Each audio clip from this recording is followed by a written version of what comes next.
I can't tell you how mmany people I'll say MS DOS to and they go, "What is that?" So the nerd in me it runs deep. Alcohol is the single most regulated commodity on the planet. And actually, that's why we love being involved in it. Make $1 out of 15 cents and then using your nonprofit skills to get 3 uses out of every $1. So I was stuck in Panama's international airport for 7 days. Never accept a no from someone who didn't have the authority to give me a yes. What's up, Unfound Nation? Dan Kihanya here, your host for Founders Unfound. Thanks so much for listening in. You just heard our guest for this episode, Brooke Sinclair of Velour Imports. She's our first resident Houston entrepreneur, and she's developing technology to bring craft brands from your local neighborhood across the planet. Our episode is sponsored by the Washington Technology Industry Association, also known as the WTIA. As always, if you're excited about what we're doing with Founders Unfound, you can find our podcast on Apple, Google, Spotify, SoundCloud, and Stitcher. And please follow us on Twitter and Instagram at Founders Unfound, or go to our website, foundersunfound.com, and sign up for our updates or buy some swag. Please follow, like, and share, and help us grow. Now, on with the episode. Hope you enjoy.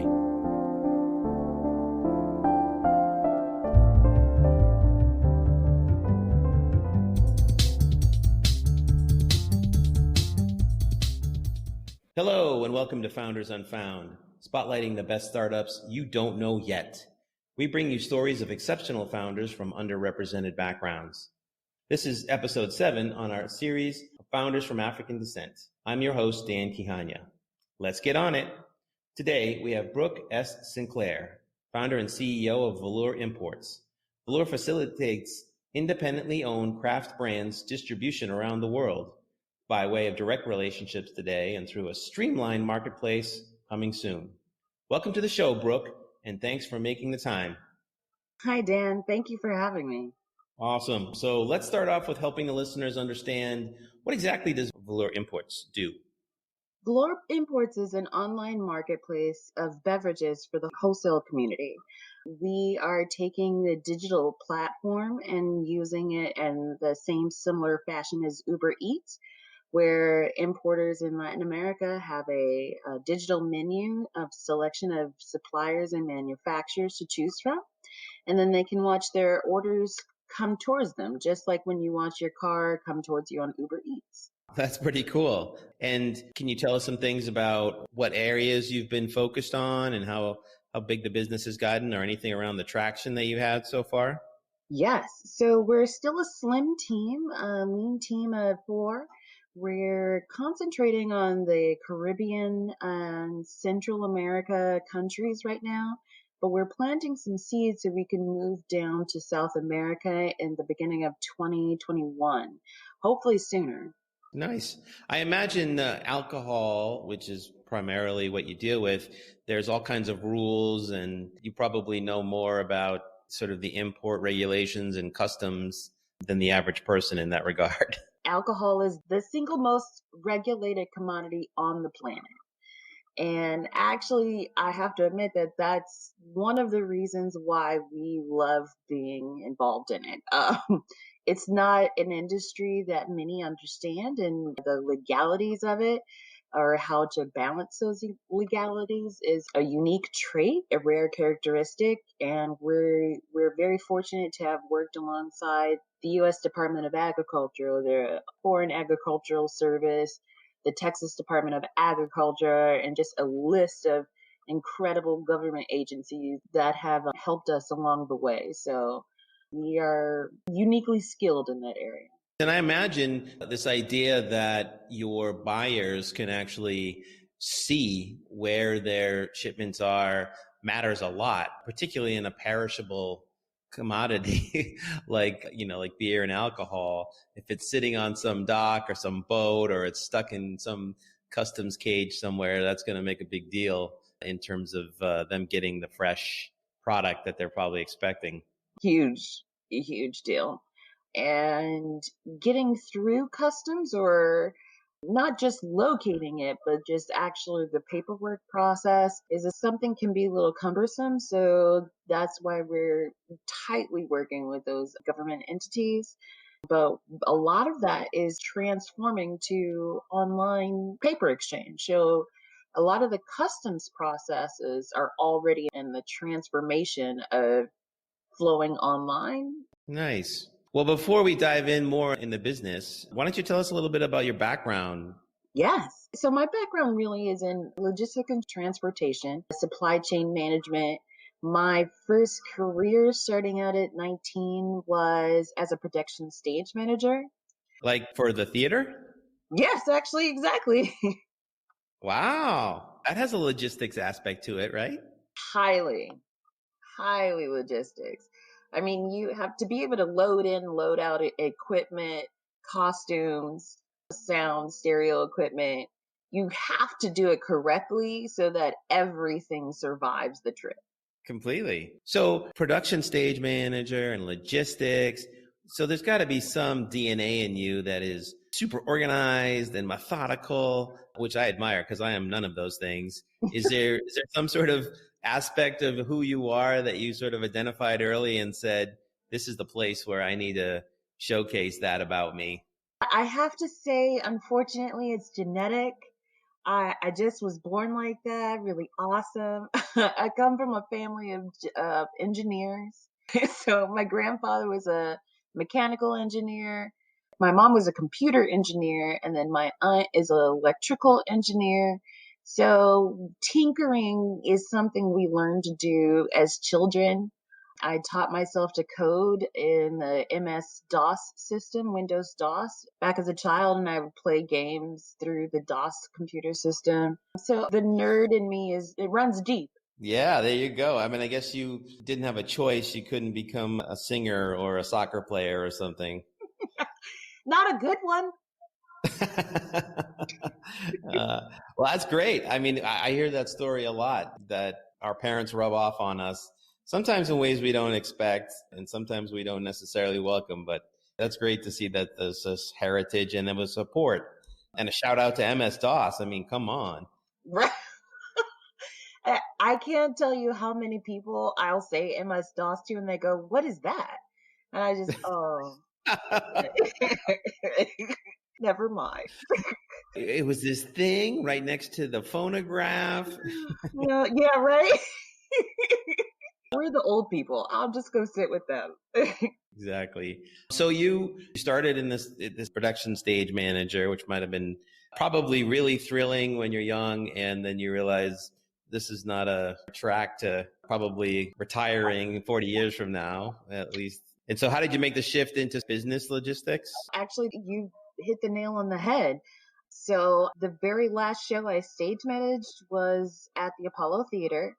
And I said, this is great. I'm in New York. I'm either going to go full steam ahead and I'm going to sleep on people's couches and this is where I'm going to be and I'm going to make it on Broadway. Or I could go back to school and just kind of try something different. So I went back to school and I finished my bachelor's degree, got a corporate communications, traveled abroad to India and for a semester, studied abroad. I got my master's degree in project management. So this really just brought home all of my nerdiness and logistical training and then found my way to preparing for my whole life. So the notion that you basically spent all of this time in your career building up the industry expertise and the domain expertise that would enable you to do Velour Imports, it makes a lot of sense, right? And so tell us how that epiphany happened around stepping out on your own and doing your own thing. Were you in the logistics for beverage businesses, or how did the spark come to start Velour Imports? Actually, in a word, Jesus. Uh, I Okay. I knew um, he drank wine. I wasn't sure. I didn't know it was the beer as well. whatever's available. Right. Exactly. He's open-minded. There you go. I had found my way to the Houston Food Bank and was running a $14 million distribution programs, about 4 different programs. So one of the main programs was the retail distribution program, where 250 different grocery stores throughout 18 counties, where we would have trucks that go pick up retail donations from the Kroger's, Walmart's, Sam's Clubs, and bring back huge pallets. So I had found my way back to the transportation of perishable items and met a woman who was volunteering for her church. She was exporting, and she had a friend in Argentina with a vineyard, and they wanted to bring the wine to the States. So I started developing with the theory that it was going to be an import business. Found out Uh-huh. through research and development that the market for opportunity in US goods in Latin America and just pretty much anywhere outside of America is huge, $1 billion opportunity. And so we flipped the revenue model, and ever since we've been ironically named Velour Imports, even though we primarily export. But so unpack that though. I see the hop, skip, and the jump, but to go from being at a food bank and kind of wearing your logistics chops in all its glory to somebody saying, hey, there's this opportunity. How did you make that jump to say, wow, this is a big enough opportunity and I'm the one that needs to go fix this? I was already searching for something when she offered me the opportunity. I was already in my early 30s and knew that nonprofit life wasn't that great. It wasn't going to be as profitable as I had hoped. Even if I was to work extremely hard, I couldn't rise. The glass ceiling would have kept me to a certain level. And so I was looking for opportunities. So when she came to me, the gypsy in me, who was a freelance production stage manager, already felt like I believed that there's more to this life than just the 9 to 5. So there was an itch that needed to be scratched that was already there. Unfortunately. Yeah, that's quite common. You see entrepreneurs, they have this yearning, and then what happens is this presentation of opportunity, and that matches with who you are, what you know, who you know. Or the other scenario is you just get so pissed off that why doesn't this work? I'm going to have to go fix this. Right. Because you simply cannot take it anymore. In both of those scenarios, you get to a point where you just know that you know that you know that there's more to life and you and your purpose than just fitting into a box. And I believe firmly entrepreneurs are born that way, and they're separated at birth from that mission. And Mm-hmm. so it takes them sometimes longer than others to reacquaint themselves in the world with, oh yeah, that's what I've been thinking about doing all this time. So you start the company, and then, I mean, obviously the Latin American opportunity became the place where you focused. How did you go about sourcing the craft brands and the makers of the product, the supply side? I drew back on my good old friend, the computer, and learned how to use some inbound marketing tactics through Instagram, Twitter, LinkedIn. I've contacted, those are the three main. So Instagram, really Twitter, and a few message boards, industry specific message boards. But all of our brands have been recruited in some sort of a remote based category, and they're excited about the opportunities. We're able to present them with serious potential and statistics about exporting and give them that extra revenue without the additional work. For your brands, or these brands, are you usually the first opportunity or the first channel for them to sell sort of beyond their region or beyond the United States? In some cases, yes. There are some other craft beer exporters. From what I know, they're primarily focused on Southeast Asia or Europe or even India. So sometimes it's their first foray, and other times it's another opportunity at another region that they may not have penetrated yet. Correct. And when you started, did you want to focus on a specific? Was it just beer, or were you open to anything, or how did you determine? I don't know enough about the market, I'll admit, to know the differences in sort of that independent sector. The craft beer market, when we were beginning and building the framework of the company in about 2014, 2015, AB InBev was going through a massive purchase of craft breweries. And the market was just booming and all sorts of crazy money was happening. And after that huge buyout, I realized that the number one reason that those craft brewers sold is because they wanted to expand distribution. They wanted to be international brands. So it just seemed as though, why can't we just open it up and democratize it and give everybody an opportunity to be an international brand if they can meet the capacity, right? And so that calling out for help and the fight to remain independent has been a huge calling and a strategic mission for us. I like that. We will take a short break to hear from our sponsor and be right back with Brooke Sinclair from Velour Imports. Washington Technology Industry Association, or WTIA, is a nonprofit that supports tech companies in Washington state, which is home to one of the most innovative tech ecosystems in the world. With enterprise companies like Microsoft and Amazon headquartered here, and engineering offices for Facebook, Google, and others, we have some of the best technical talent in the world. We're also home to many successful startups, including unicorns like Rover, Convoy, and OfferUp. WTIA provides resources and programs for companies of all sizes and stages headquartered in Washington or looking to expand here. For startups, we provide a variety of stage-appropriate resources like health insurance, business insurance, connections to resources like investors or service providers, workshops, and other support to help startups reach their potential. Go to www.washingtontechnology.org to learn more. We're back with Brooke Sinclair from Velour Imports. And before the break, Brooke, we were talking about the opportunity assessment and sort of the market focus.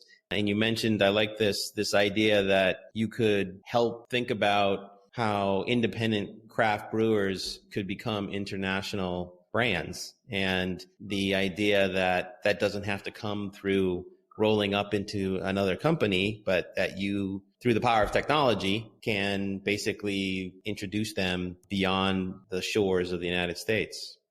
Yeah, and we've had some amazing reception, lots of curiosity. We've even had people, distributors in other countries, ask us for specific requests. If they, hear about hard seltzer, or we're able to offer pasteurized versus unpasteurized craft beer, which is a huge distinction for many countries in Latin America. So we really enjoy that. What is that distinction? So pasteurized craft beer is the process of filtering, just like when you think about milk, pasteurized milk. So because it's more earthy, more like just full yeast and organic products that may not last as long on the shelf. That makes sense. Makes a lot of sense, particularly with a perishable product. Shelf life is very material, especially if there's a part of that time frame that's used up with transportation. So Brooke, tell me, you are in this craft brew, craft alcohol world. Do you like beer? I do. I'm guilty. I am guilty. Yes. So as the CEO, do you get to sort of sample a little bit of the supply as it comes through and give a blessing on the brands as they come through? Say, yeah, this is pretty good. I think this is worthy of exporting. It's a hard job, but somebody's got to do it. Yeah, those 8 a.m. taste tests might be a little tough. We have to be able to speak to the product. We want to be able to say that it's good. We're still going to say that it's good, but just a wine connoisseur, if they've actually tasted it, you believe that a little bit more. They're able to say whether or not they liked it or why they liked it or things of that nature. I'd rather be honest. Well, tell me, is there like one of your favorites that have come through, either the way it tastes or the name or the origin story? There's got to be some fun drink or alcohol or beer that just tickles you every time you think about it. I don't have a favorite. And, that's like saying, which one of your children you love more? And I don't want to do that. I love them Sure, all. sure. Okay. Okay. Some that stand out, I would give a shout out to, you're in Seattle based, correct? So Yes. Portland Cider Company. They make an amazing product, and I would say next time you're back in town, stop by, tell them Brooke sent you. I will do that. We'll see what kind of VIP treatment I get. Yeah. So talk to us a little bit more about this idea of a marketplace and using kind of the front end of technology to facilitate how you grow your business and add value for these brands. Well, adding value for the importer is saving huge amounts of time, money, and accessibility. So comfort. And then on the reverse side for the brand distributing, again, you save time, save copious amounts of effort, and enjoy increased revenue. So we hope that our platform brings together the perfect, well, it's going to start off unperfect, but it becomes the perfect blend of what both sides need. And what's the stage it's at now? I mean, is it up and running yet? Are you still building it out? We're doing a white glove version of the marketplace right now. So we're using the digital platform as a catalog, so to speak. We're gaining some initial feedback to letting the buyers kind of tell us how we should develop it. And then we have some additional components coming up in the next quarter. Yeah. So we're looking forward to expanding upon the features and the capabilities. But there is something there to start getting some movement going. And I imagine you've got some quote unquote regular customers who you can start to introduce this to and get feedback from. Yeah, we have gotten some incredible feedback and had incredible opportunities with the Hilton Trinidad, the Grand Hyatt Baha Mar, and the Four Seasons in St. Kitts, and some duty-free retailers and distributors out of St. Kitts and Neves. And then right now we're working on a craft beer pilot program with a restaurant chain in Mexico City. So 2020 is going to be pretty busy for us. So when people hear terms like independently owned, craft, especially if they're an investor, they may think, oh, that means small cottage industry. But that's probably not the case. How big a market is this space? Oh my gosh. Just the global craft beer market in itself is a $503 billion industry. The Latin American imported craft beer market, I believe, was $10 billion industry. Yeah. They like to drink down there. Oh my goodness. Hey, let's not judge, okay? No, you're right. You're right. You're right. Everybody likes to have a good time. Hey, for all I know, that's like a weekend in Kentucky. What do I know? I mean, outside of America, the drinking age might be 18 or 16. Yeah, so that's a pretty sizable market. So definitely big enough for an opportunity like the one you're pursuing, for sure. Mm-hmm. And you said you have a team of 4 and you are based in Houston. Is that right? Yes. Have you always been in Houston, or how did you end up in Houston? The company has always been based out of Houston. I myself am originally from Chicago, but my mom moved around because she worked in television as an engineer. And so we moved around. I moved here in high school. That's a bit of a change in climate to go from Chicago to Houston. So good. But now it's getting too hot. It is hot in Houston. I always joke, I have a friend who lived there, and it was, you sort of go from one refrigerated box to the other, right? Your air-conditioned apartment or house to the car, to the office, to the grocery store, to the mall. And you try to minimize that time when you're exposed to the ambient heat. Yeah. And you get sick from it. Right. So let's shift gears a little bit. Let's talk about fundraising. Have you raised money in the past? Have you self-funded? And are you looking to raise money in the future? We're preparing for a fundraise now. So Velour Imports, it has been primarily bootstrapped through personal savings and then self-funded through debt. And then we had a friends and family round of about $100,000.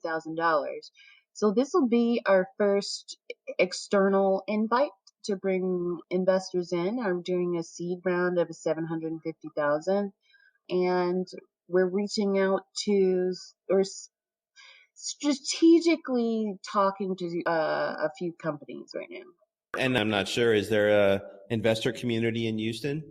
There is an investor community in Houston. They're more of a later stage. So because we're in a seed area, I'm really looking to Silicon Valley and New York and actually Seattle. I think it's good to cast a wide net, especially since you're essentially an international business. You're not just a domestic service or product. So it makes a lot of sense to look for those investors who are more savvy about the international opportunity. Exactly. So have you met any investors yet? Actually, I have some meetings coming up this weekend. Oh, great. Well, good luck with that for sure. Thank you. So what's it like to do a friends and family? I mean, one of the things that we explore a lot of times is that sometimes it's not trivial as it's sometimes portrayed to go to people that you care about and that care about you and ask them basically to bet on you. It's hard. In some aspects, everybody has bills. Everybody has to run their daily life. So for them to give and know that that money's not coming back anytime soon, unfortunately, not within the next 365 days, it's amazingly humbling, and I am forever in debt. There are some people who I have promised my firstborn child to, and I don't know how that's going to work out because I've promised multiple people, and I have some. I'm going to be paying lots of college tuition.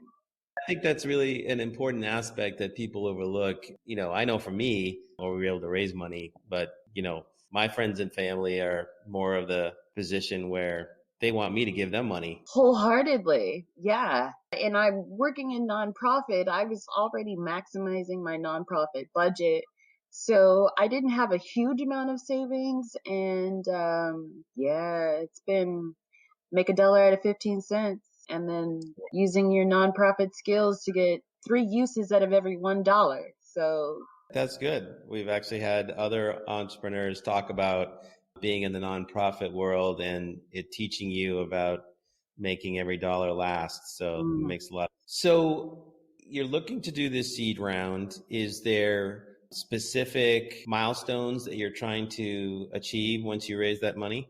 Yes. So increase our broadband because it's been bootstrapped and it's the way it's been funded thus far. My team has been mostly part-time, and so I need to make them all full-time because they all have children and unfortunately have to have a certain income. So in order to bring them all on board full-time and have their utmost attention, this is going to allow us to do that.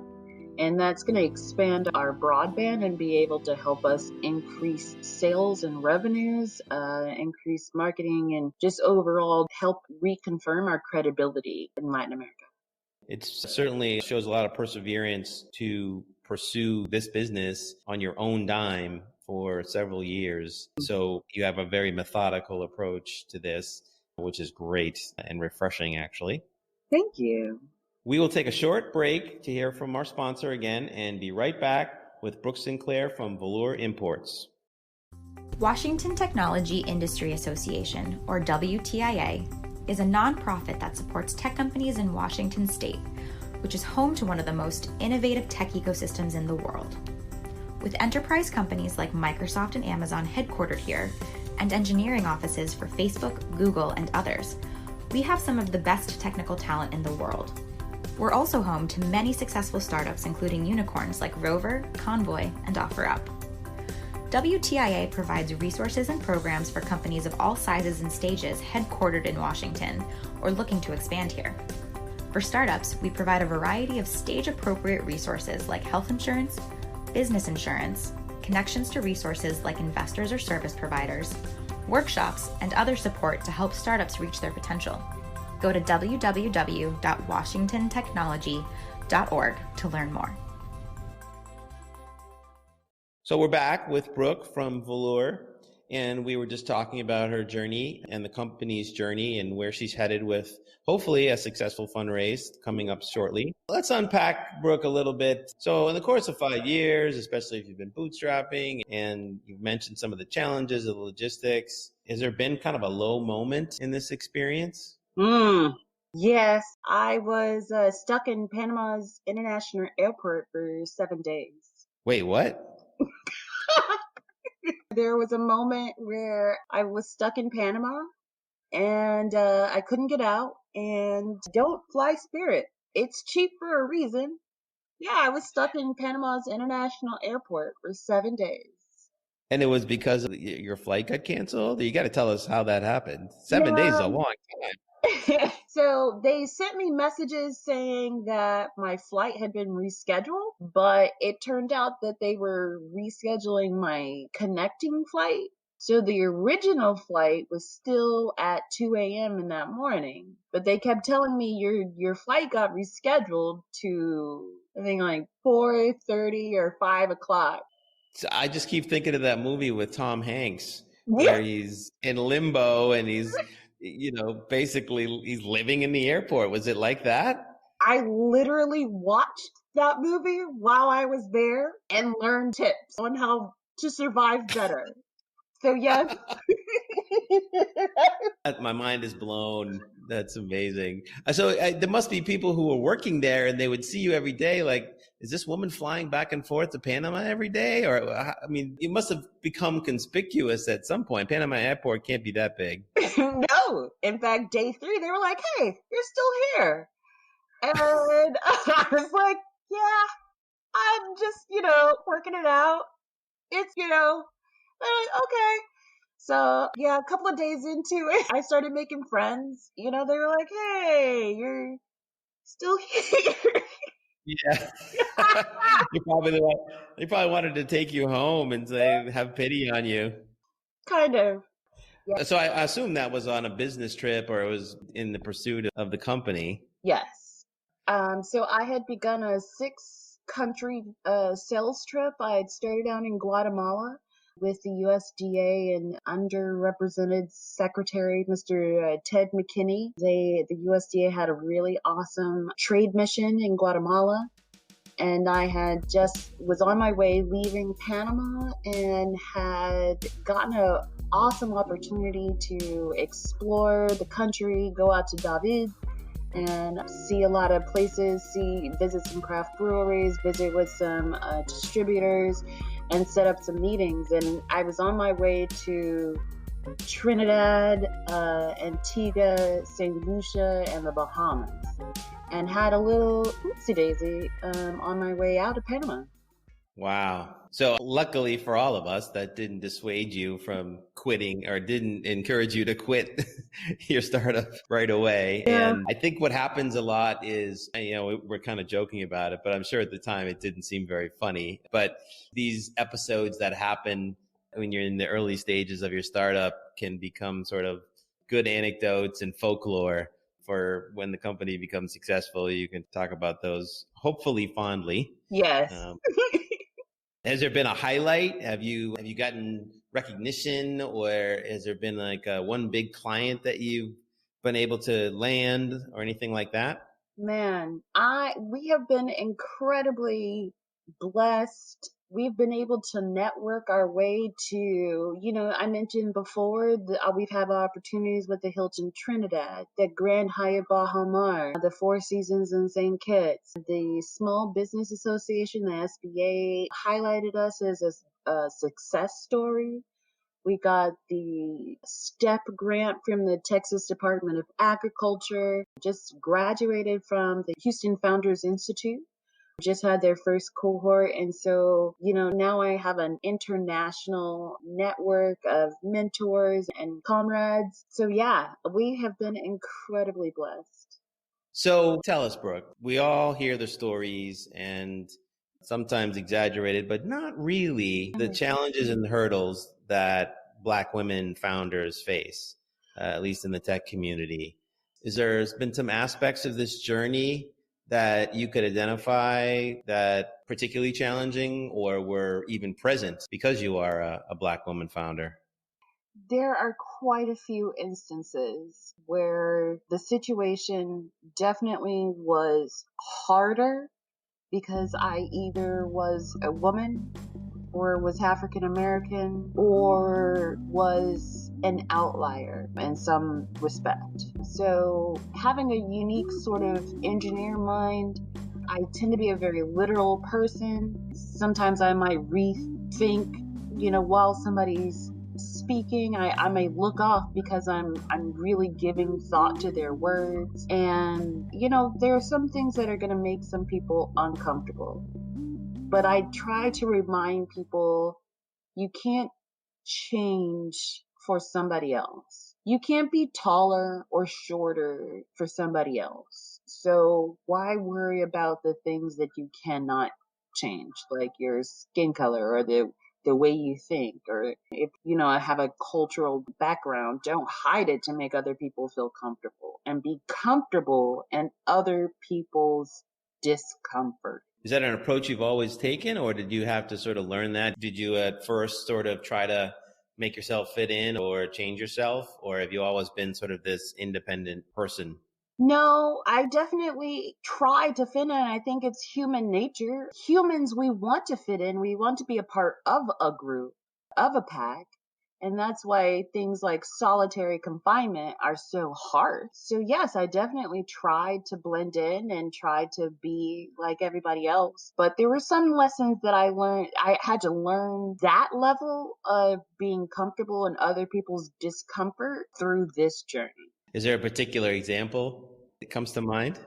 Well, let me just say that there was a time where a person who was a resource, who functioned as a portal of information, thought that they had the authority to tell me no, that I could not do this business. Luckily, I already had the experience of learning to never accept a no from someone who didn't have the authority to give me a yes.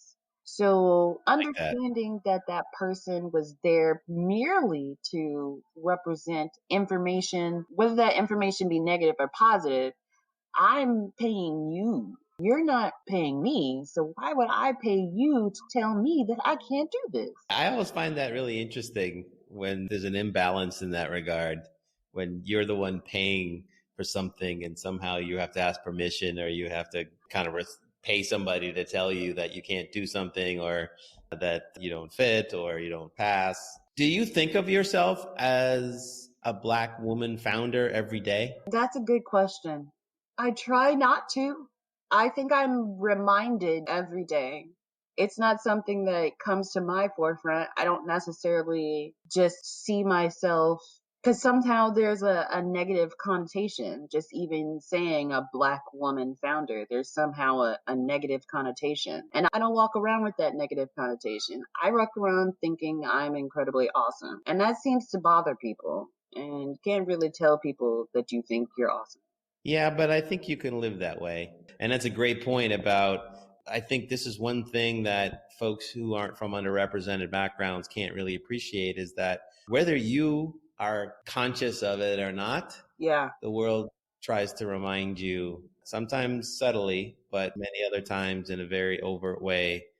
So I always find that question interesting. Is, I'm an entrepreneur, I'm a business person, but am I also carrying around these other aspects that have to be a part of me? So tell us, Brooke, if you were going to go back in time, say to 10 years ago, so well before your endeavor into your startup, and you wanted to find a pre-version of yourself, kind of Back to the Future style, and tell yourself these couple of pieces of advice, what would you say? Woo! Whew, wow. I would say they're supposed to tell you no. Yeah, and that's for everybody. Like, do not take it personally. It is their job to tell you no, and it's your responsibility to either respond or move beyond that. So get over yourself, okay? You're not that important. It's not just you. They do this to everybody who looks like you. That makes sense. And I guess what I wouldn't be doing my job if I didn't ask, have there been any organizations or people or events or experiences that you want to shout out that have been helpful to you specifically as an underrepresented founder?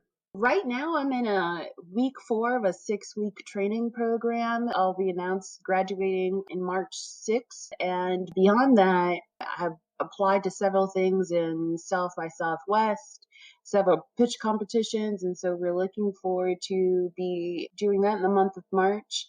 Previously, I have to give a big shout out to Founders Institute, Station Houston, Here Now, and then the government entities. I cannot stop raving about the Small Business Associations, a Minority Business Development Association, the just SCORE organizations, and even HCC has been a huge resource. So I've been really immensely connected and blessed to get to network and connect with some really awesome organizations. That's interesting. Most tech companies don't shout out government entities and the Small Business Association. So that's really encouraging that it's been a positive experience for you as kind of a, more of a tech-oriented company. Yeah, they've been with me through the entire development process and have opened more doors than I could ever imagine. That's good to hear. Well, we're just about to wrap up, Brooke, but before we do, I'll ask if you want to share a way to get a hold of you, or if you want people to follow you, if you have anything coming up that you want people to know about. What would you tell people if they want to find out more about Brooke S. Sinclair and Velour Imports? Come and find Velour Imports online at vlourimports.com and take a look at our website. You can find us on Instagram, Twitter, and LinkedIn. And come find us, come look for us at South by Southwest coming up mid-March, March 14th, I think is that week. And we would love to see you. If you have any questions or concerns, give us a shout out, an email, or email's the best just because we're all remote, but give us a phone call or anything, just DM and let us know if you have any questions or any thoughts, or if you're interested in learning how you can be on our website, or if you're interested in learning more about a brand that you see on the website. Well, this has been really a lot of fun. I really appreciate your time, Brooke. And so thank you so much for making the time to spend with us today. Thank you. This has been awesome, and I look forward to hearing that. It's coming out. Thanks so much for listening to the show. We'd like to thank our guest, Brooke Sinclair, and our sponsor, the WTIA. Don't forget to subscribe wherever you listen to podcasts, and follow us on Twitter and Instagram at foundersunfound. This podcast was produced by Dan Quijana. Our music was composed by Ian Barter, Jason Donnelly, CJ Harris, Dennis Katinko, and Juan Mares. I am Dan Quijana. You've been listening to Founders Unfound.